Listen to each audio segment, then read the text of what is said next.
gonna be awesome for a video. Come here. Press on it really hard. Right in the center. Okay.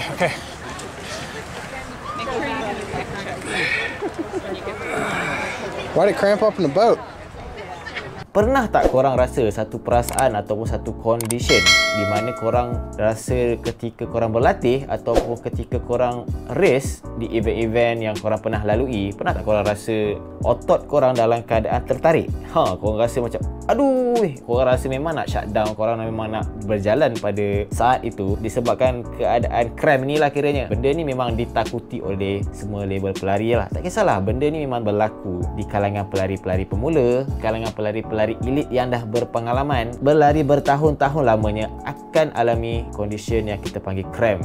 Korang nak tahu tak apa punca cramp ni? Kalau korang nak tahu apakah punca, korang tengok video ni sampai habis, okay? Check it out. Kembali lagi dalam Hazim Yang Channel Studio.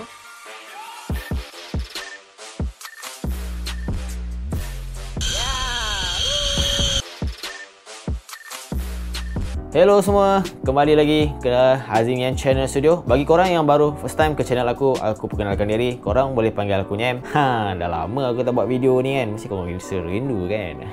Cramp ni benda yang ditakuti oleh semua level pelari lah. Keadaan cramp ini berpunca disebabkan keadaan otot korang telah dipaksa daripada keadaan normal dia bekerja keras lah. Patutnya kau punya otot bekerja pada dalam sekian-sekian proses. Korang paksakan otot korang untuk bekerja lebih keras, untuk lebih laju. Jadi otot korang tu akan lalui fasa lebih daripada kemampuan otot itu sendirilah. Itulah disebabkan otot korang mengalami kejangan, mengalami cramp. Dia macam seolah-olah tertarik. Walaupun korang dah berlari baik, nafas korang masih okey, korang lari dalam pace keadaan yang rasa macam okey, tiba-tiba at satu point, pada satu masa tu, KM ke-10, tiba-tiba korang rasa tertarik korang punya muscle otot korang tu lah, kat kaki korang tu korang rasa aduh, nak pegang sampai kaki tu yang rasa lah. Siapa pernah lalui tu pernah lah rasa macam mana otot korang keadaan seolah-olah tertarik dalam keadaan secara tiba-tiba. Benda ni memang di luar jangkaan lah. Kiranya macam satu mimpi buruk lah kepada semua level-level pelari. Lagi-lagi ketika korang nak buat time trial, ketika korang nak buat race yang betul-betul korang target memang nak buat personal best, tiba-tiba dah jadi cramp. Jadi benda yang agak menjedihkan lah. Cramp ni kira benda yang tak dapat dijangka. Walaupun korang dah berlatih berminggu-minggu dalam blok latihan yang panjang, kalau korang nak kena cramp jugalah kiranya. Sebab ada sumber yang mengatakan, ada perbincangan tentang apakah punca cramp. Memanglah ada guideline yang mengatakan punca-punca cramp adalah disebabkan beberapa faktor-faktor tertentu. Tetapi ada yang aku baca, disebabkan punca cramp ni sebenarnya benda yang kita tidak ketahui. Disebabkan responsif terhadap badan setiap pelari adalah berbeza. Tak boleh kata pelari A dengan pelari B adalah sama. Walaupun dia dah berlatih lamanya, dah berlatih berminggu-minggu dalam keadaan perfect condition, dalam keadaan pola training yang bagus sekalipun, tetapi ketika waktu race, walaupun dia nak kena cramp, akan kena juga. Disebabkan latihan dan adaptasi yang dilalui oleh seseorang pelari, hanya pelari tu je dah tahu. Sebabkan otot yang dimiliki oleh setiap pelari takkan sama dengan pelari-pelari lain. Adaptasi latihan yang dia lalui adakah setaraf dengan latihan yang dia lakukan. Walaupun kau dah berlatih berminggu-minggu, walaupun dia nak kena cramp jugalah. Tetapi kali ni video ni aku nak share punca-punca secara umum yang telah digariskan di sumber-sumber bacaan yang aku telah baca, agar korang pelari-pelari pemula dapat hindarkan, dapat dijauhkan punca-punca cramp ni lah. Kira kalau korang nak buat latihan long run, latihan easy run di hujung minggu, tu weekdays, tak adalah korang cramp. Walaupun korang berlatih acara pendek, walaupun korang berlatih acara event jarak panjang macam full marathon, half marathon, korang nak buat long run, korang enjoy lah, tak adalah korang cramp je memanjang kan. Jadi aku akan listkan 5 sebab-sebab apakah punca cramp ketika korang berlari. Let's go. Punca pertama cramp adalah korang overpace ketika berlari. Kiranya contoh aku bagi mudah adalah ketika korang melakukan time trial, ketika korang join sesebuah event acara larian, tiba-tiba korang overpace daripada normal latihan yang korang lalui. Contohnya korang berlatih selalunya 6 minit per kilometer, tiba-tiba ketika waktu buat time trial atau race, korang berlari dalam pace 5 contohnya, pace yang tak biasa korang lakukan. Jadi itulah punca jadinya cramp. Aku bagi contoh mudah, kebiasaannya ketika race lah. Kebiasaan ketika race kita rasa excited, kita memang dalam nak fly off tu, kalau boleh dalam kandang kita nak starting line tu, kita nak duduk paling depan sekali. Di kiri kanan kita memang ramai orang lah, semua nak berpusu-pusu, nak bila time-time dah fly off tembak pan, nak start je tu, semua berpusu-pusu, tekan jam tu, start button. Time tu lah memang tak pandang lagi pace. Kalau boleh kat depan tu, elite tu memang dia nak kejar habis-habis elite tu kan. Itulah jadi puncanya cramp tu. Dia lagi-lagi tengok kiri kanan kan, kawan-kawan semua nak laju lepas fly off tu, dia pun tak tengok jugalah pace yang dia lari tu. Dia rasa macam sedap je pace kan. Kiranya KM1, KM2 dah lebih daripada kemampuan pace yang dia biasa dia lakukan. Kebiasaan memang macam tu lah. Benda ni memang common error ataupun common yang berlaku kepada semua pelari, terutamanya pelari-pelari pemula lah selalunya. Mereka terlebih excited. Tak kisahlah korang start pada permulaan larian, walaupun di tengah apa kata dalam kandang kuda, tempat fly off tu, tengah-tengah pun korang akan rasa excited sebab darah adrenalin korang memang membuak-buak bersemangat untuk korang berlari ketika race tu lah. Korang pun akan join untuk nak laju. Itulah sebabnya korang overpace. Jadi kita tak nak benda ni berlaku lah. Selalunya apa yang tips yang aku boleh kongsikan ketika korang nak elakkan daripada overpace ni ketika korang nak race ataupun korang buat time trial, salah satu tipsnya korang tengok jam korang. Biar dalam keadaan KM1, KM2 selalunya dalam 15 minit pertama, kebiasaannya lowerkan korang punya pace tu lah. Janganlah terlampau laju, jadi korang tak adalah rasa penat. Yang penting korang kontrol korang punya pace. Sebabnya korang tahu time trial ataupun event yang korang sertai itu tempohnya sangat panjang. Kalau korang join 21 kilo, korang kena ingat, kalau korang terlebih laju overpace, mungkin korang boleh lepas KM 5 km, korang mungkin boleh lepas 10 km, tapi lepas 10 km shutdown terus. Korang akan rasa cramp kat kaki korang. Mesti korang rasa menyesal, korang tak dapat capai apa yang korang nak. Kita tak mahulah macam tu. Itu sebabnya korang perlu berlatih. Itu sebabnya kita ada tempoh untuk berlatih dalam blok latihan. Jadi korang boleh kenal pace yang sesuai ketika korang berlari. Sama ada korang buat tempo run, sama ada korang buat 5k pace, 10k pace. Tengoklah kesesuaian latihan korang agar korang dapat memanfaatkan ketika korang race yang sebenar atau korang buat time trial. Itulah sebabnya korang perlu lakukan latihan yang sebetul-betulnya. Punca kedua adalah undertraining. Undertraining kat sini aku nak bagi sebut secara general, bukan secara khusus ataupun secara advance. Selalunya kalau sebut undertraining ni sebenarnya ada dua undertraining yang bawah general dan undertraining yang khusus. Aku tak nak tumpukan kepada advance, tapi lebih kepada secara general lah. Undertraining yang aku masuk kat sini adalah contohnya korang nak buat time trial 21 km ataupun buat time trial 42 km ataupun korang join sertai event acara 21 atau 42 km, tetapi korang berlatih 5 kilo saja setiap hari. Tapi tak boleh lah macam tu. Korang berlari 5 kilo lebih kurang mungkin dah 30 minit, 40 minit bagi pace 6 ataupun pace 5 hingga 7. Tapi tak boleh lah korang buat macam tu. Korang punya adaptasi latihan tu tak sesuai untuk event yang korang sertai. Itu sebabnya jadi punca cramp. Kalau berlatih 10 km, mungkin boleh korang buat latihan 5 km. Itu sebabnya dalam latihan dia ada pelbagai jenis latihan. Korang dapat variasikan latihan itu. Mungkin korang boleh campur dengan latihan tempo run. Jadi korang biasa dengan race pace pada sekian-sekian pace tertentu. Tak boleh lah kalau korang join 21 km tapi korang paling jauh lari 5 kilo je. Long run hujung minggu pun 5 kilo, 10 kilo untuk long run. Tak boleh lah. At least korang kena tahu apa target event, target acara jarak yang korang sertai. Tak kisahlah, setiap acara 5 km, 10 km, 21, 42 km, yang paling penting korang buat long run pada hujung minggu. Adalah weekdays dia punya weekly mileage yang korang perlu dapatkan agar korang dapat adaptasi latihan dengan race yang korang sertai. Tak adalah punca cramp tu Mat. Ini kalau tiba-tiba korang nak lari 21, nak lari 42 kilo, tapi last latihan korang yang lakukan dah 5 kilo everyday 5 kilo. Hujung minggu pula 10 kilo. Korang tak pernah rasa perasaan berlari lebih daripada 2 jam. Tak pernah rasa berlari lebih daripada 21 kilo. Tiba-tiba korang nak tatap join 42 kilo. Itu jadi puncanya cramp. Itu sebabnya kalau boleh rancang korang punya latihan itu biar dia ada sistem.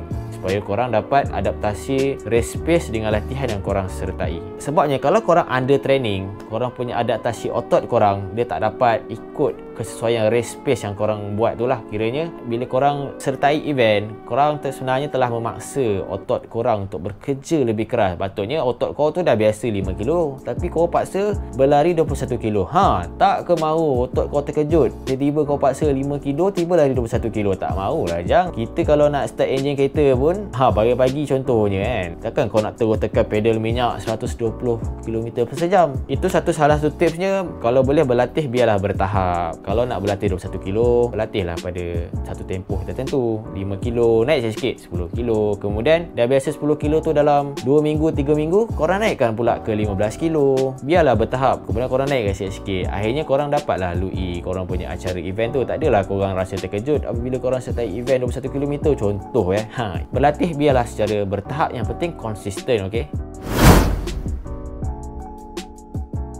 Punca seterusnya cramp adalah berpunca daripada posture badan korang ketika berlari dan juga cara korang landing ketika berlari. Aku tak nak sebutkan, tak nak bincangkan cara korang punya posture badan ketika berlari. Itu terlebih banyaklah aku nak ceritakan. Tetapi apa yang aku boleh ceritakan secara general, punca cramp adalah disebabkan badan terlalu membongkok ataupun terlalu menegak sehingga menyebabkan overstride ketika korang berlari. Dan yang paling aku nak tekan kat sini adalah cara korang landing lah. Kebiasaan punca cramp adalah bahagian calf kita, bahagian betis kita tu, di mana selalunya berpunca daripada cara kita landing terlalu lama forefoot tu. Forefoot tu maksud kita seolah-olah ni kita punya kasut. Forefoot tu di bahagian kita punya metatarsal lah. Metatarsal tu bahagian kita punya jari, dan di bahagian tengah tu, di bahagian sini lah kiranya, di mana kita melebihkan forefoot tu dalam sekian tempoh yang lama sehingga otot betis kita bekerja lebih keras daripada kemampuan. Itu adalah disebabkan punca cramp. Sebabnya kalau korang boleh bayangkan, forefoot ni kau bayangkan macam kalau kita lompat kita lompat macam main macam tali skipping. Kita lompat, kebiasaan kita akan, kaki kita akan automatik akan jatuh bahagian forefoot tu lah. Kalau korang berlari dalam tempoh yang begitu lama, contohnya kalau korang mungkin berlari 21 kilo, 10 km tapi dia menggunakan forefoot secara lama, dalam keadaan korang punya calf yang tak begitu kuat, korang punya calf yang memang tak begitu strong untuk tahan impact ketika korang landing, itu menyebabkan korang punya calf bekerja lebih keras daripada kemampuan. Itu sebabnya kita digalakkan melakukan strength, menguatkan calf. Kita tahulah walaupun forefoot salah satu cara membuatkan kita berlari dengan lebih efisien. Dia forefoot ni sebenarnya ada dua aku masukkan sini forefoot yang memang betul-betul macam sprinter memang overall memang akan guna forefoot lah, sebab tu mereka berlari lebih laju. Itu sebabnya kita kena bezakan cara landing yang betul. Cara landing yang terbaik adalah kita menggunakan mid stride. Mid stride kat sini bukan terlampau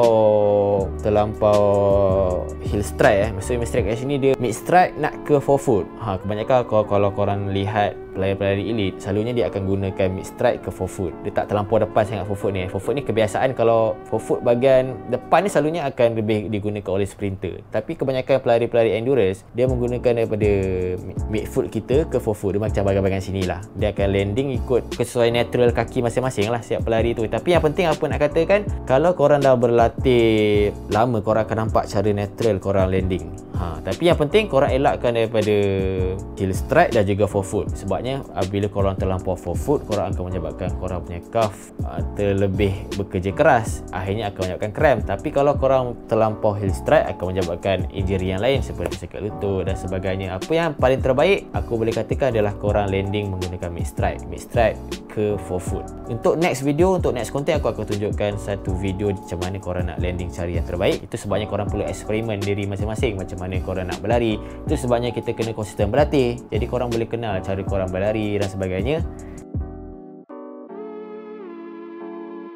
Punca cramp seterusnya adalah korang melewatkan warm up sebelum korang melakukan time trial ataupun korang sertai acara event jarak jauh ataupun jarak pendek. Korang melengah-lengahkan warm up. Kebiasaan kalau kita nak warm up ni, kalau ikut rules dalam sumber-sumber yang ada di internet, di buku-buku oleh coach yang ternama, dia mengatakan sebaiknya warm up kalau korang sertai event adalah 2 jam sebelum korang kena ada dekat tempat event tu lah. Kau tahulah bila dekat tempat event macam mana korang rasa. Korang nak drop back, waktu tu lah korang nak jumpa kawan-kawan korang nak bergambar, berselfie, korang nak beratur dan nak masuk ke kandang fly off tu. Dan semua ni makan masa. Jadi korang perlukan satu masa sekurang-kurangnya 20 ke 30 minit. Korang nak stretching, korang nak buat light warm up seperti jogging dan sebagainya. Jadi korang ada masa. Jadi badan korang dapat adaptasi warm up tu. Tak adalah korang membiarkan otot korang berlari secara mengejut.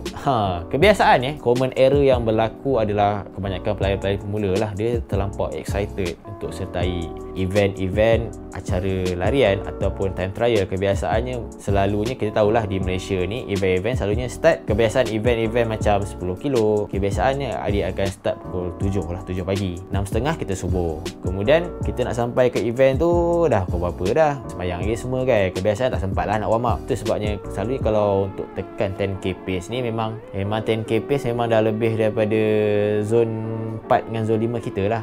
Dia lebih, otot tu akan bekerja lebih keras. Lagi-lagi korang yang tak warm up ni, korang telah membiarkan otot korang berlari dalam keadaan mengejut. Yalah, mula-mula tak warm up, tiba korang berlari, otot korang memang terkejut lah. Macam yang kita bila waktu pagi tu macam mana? Macam tu lah kaki kita pun bukanlah robot. Dia perlukan satu adaptasi warm up yang tertentu. Jadi dia akan bagi signal badan kita dah ready untuk berlari pada satu pace yang tertentu. Tak adalah korang biarkan rasa terkejut je masa tu lah, lama masa pun shutdown jugalah. Itulah sebab punca-punca cramp. Kalau korang tak warm up secara yang betul, tak stretching, selalunya akan terjadi cramp ketika korang berlari pada satu tempoh ketika race atau buat time trial.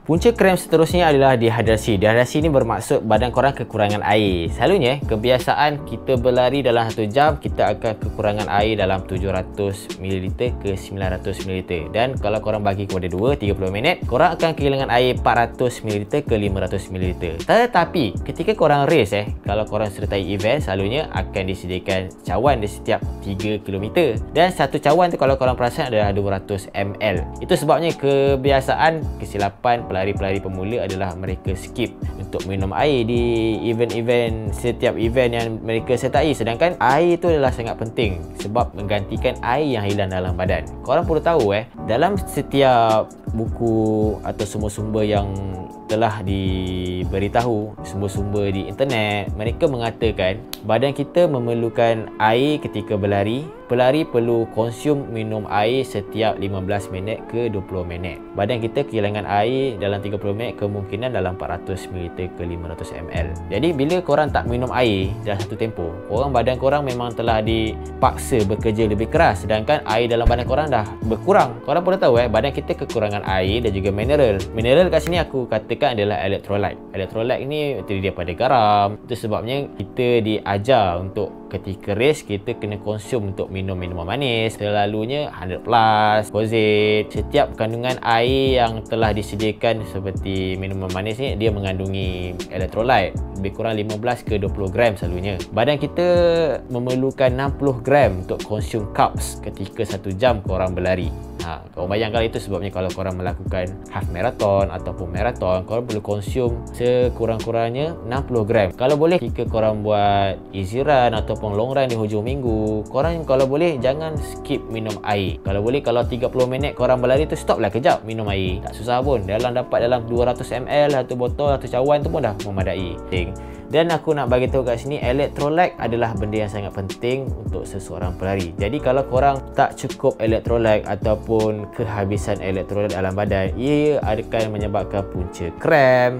Ini selain dehidrasi air tadilah, penyebab heat stroke. Electrolyte ini sangat penting sebabnya tanpa electrolyte yang cukup, tidak seimbang dalam badan, ia akan menyebabkan jadi cramp, ia akan menyebabkan korang rasa pening, dizzy ketika berlari. Korang boleh menyebabkan heat stroke juga sebabkan ketidakseimbangan antara electrolyte dan air dalam badan. Itu sebabnya kalau boleh, biar air dalam badan korang cukup. Hydrate sebanyak mana yang boleh ikut keperluan air dalam badan korang masing-masing. Jangan skip ketika korang melakukan long run, jangan skip minum air. Kalau boleh, minum je air, lantaklah orang lain tak minum, tak apa. Yang penting kita tahu badan kita macam mana keperluan air dalam badan. Kalau boleh, korang eksperimen benda ni jangan skip minum air, okey? Lagi-lagi korang nak race, korang nak feeling, korang nak buat long run, korang nak buat time trial, penting kan benda ni. Cara di manakah korang perlu minum air dan sebagainya.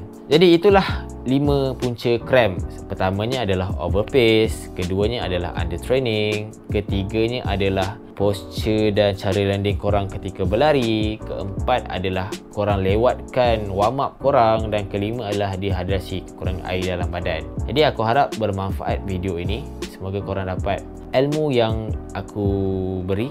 Semoga korang dapat manfaat daripada ilmu yang apa aku kongsikan untuk kali ini. Korang jangan lupa like dan juga subscribe video ini. Korang ajak kawan-kawan korang supaya korang ajarkan kepada kawan-kawan korang supaya ilmu ini dapat disebarkan kepada kawan-kawan lain. Kita jumpa lagi next video. See ya. Assalamualaikum. Bye-bye.